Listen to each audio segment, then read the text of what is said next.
Here it is. I bought the crappiest 1978 Corvette pace car ever.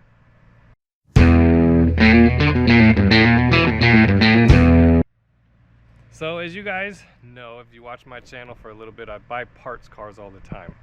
And this car was going to be the next car for the channel, but after getting it home, I think it's going to be a parts car. Now you saw the restoration that we did on the 73, and I was hoping this 78 was going to be the next one, but sadly it's not. So yes, it's a real pace car, but let's talk about what the pace cars were. So back in 1978, Chevrolet was going to provide the pace car for the Indianapolis 500, and they decided they wanted to take their marketing up a notch, and they wanted to sell replicas, which is what this is, of the cars that were used in the race. So there was 4 cars used in the race, and then there were 6,502, I believe, replicas sold, one for each Chevrolet dealership in America at that point. So a lot of these cars have been saved, preserved.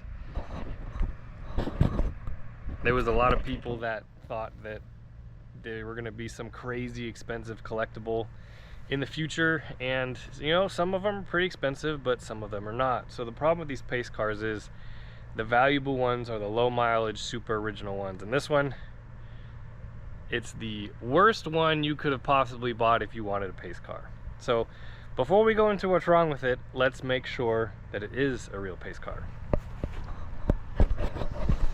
So in order to do that, we have to look at the VIN and we have to look at the trim tag. And in order to do that, I have to go in through the passenger side because the driver's side door does not unlock, or does not open. Heck, this one doesn't open unless you're reaching in. So yeah, the doors don't work. There's problem number 1. Oh, let me get in here.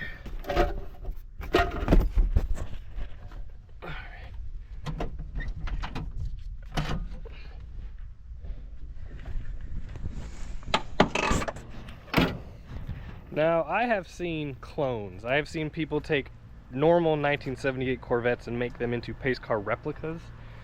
But the way these worked is they had a special VIN number. And I'll show you, if you look at the digits, the special VIN numbers, these VINs, the 8th digit starts with a 9, where a normal 1978 Corvette would start with a 4. So 1Z 8748S9 00407. So this is the 407th pace car that they made in 1978. The other way that you can check that it is a real pace car is through this trim tag. So you see the 19U47M paint. So that is two-tone black and silver. All the pace cars had that. You also see 15C is a cloth silver interior. I believe 15L would be leather. And then the G21 is the build date, so that's March 21st. So very early, obviously, as it goes into the VIN number. So yes, this is technically this was a pace car. It was number 407, and it was built in early March. So why is this the crappiest pace car of all of them? Well, let me get to showing you. So we're gonna go easy, okay? We're gonna start with the outside. The car has been painted by, I don't know if it was a rattle can or a brush. I think it was a rattle can, but just painted absolutely horribly. And you might think, you know what? Paint is paint. True. So I'll give you that. Paint is paint. But look at this. You have the black, then the pinstripe, then the silver. And if you look at a real pace car paint job, it's black, silver, pinstripe, then silver. So it's not painted correctly. Number 2 is that all that pinstripe that you see, all of that is tape. It is taped on, it is not painted on. So I could, you know, I could take the pinstripe off the whole entire car. Just like that. Next, well, there's 2 other problems. One, the bumpers don't fit worth a darn. They're actually held on by zip ties. And then 2, we have broken fiberglass down here. We have just absolute bubbleness. I don't know if you guys can see that. Glue, goo, who knows what holding that on. Again, it is fixable. Another problem is there is rust in all the doors toward the top. In talking to the previous owner, he told me that these doors are not the actual doors that came with the car. So that means somebody replaced them, which means she chose to put those rusty doors on. Both sides are the same way. Next, we have the back bumper. Doesn't fit at all. The pace car spoiler I actually do have in the truck. So body-wise, it's not that bad, but don't worry, it gets worse. So let's go take a look underneath the hood. Oh no, it got latched. No. All right, let's take a look underneath the hood.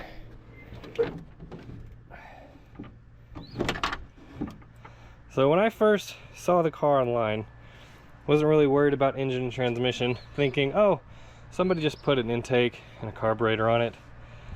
Well, no. So if you know your Corvettes really, really well, you will recognize a couple things. One is this. Two is this. I'll give you guys a few minutes to think about it. All right. Do you know what it was? So this is the offset oil fill that comes on a 1982 Crossfire Corvette. Same with this oil pressure switch right here. It is a 1982 only. So what we have here is a 1982 Corvette engine, or at least top end. So here's the crazy part about it. These headers are 1982. These valve covers are 1982. But if you look at the stamp pad, you'll see that it's thin. The Corvettes from 78 to 82 had a thick, smaller stamp pad. So that's incorrect for 82. So obviously this is not the original engine. We have a rusty radiator support, no radiator, no shroud, no intake, breather, anything like that. It's missing half the spark plug wires. That's just sitting on there, not even hooked up or even began to hook up. This, I didn't even notice this. This was loose. That one's on there.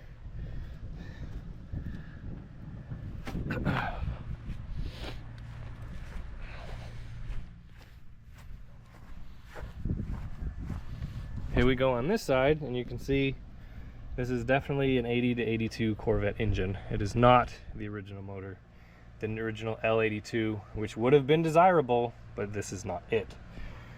Another thing that I noticed when I was underneath the car looking at it, I noticed that the frame sits a little high on this side, and I was like, that's a strange thing. And then this caught my eye over here. First, body damage, but second, new body mounts, giant polyurethane body mounts. So that could be why this car seems to sit super high above the chassis. Not that big of a deal. You could change that. I crawled underneath the car back here, and then I noticed this. You guys see something? That is an aluminum differential. And looking at these covers over the U-joints on the half shafts, this entire chassis, not just the engine, is 1982.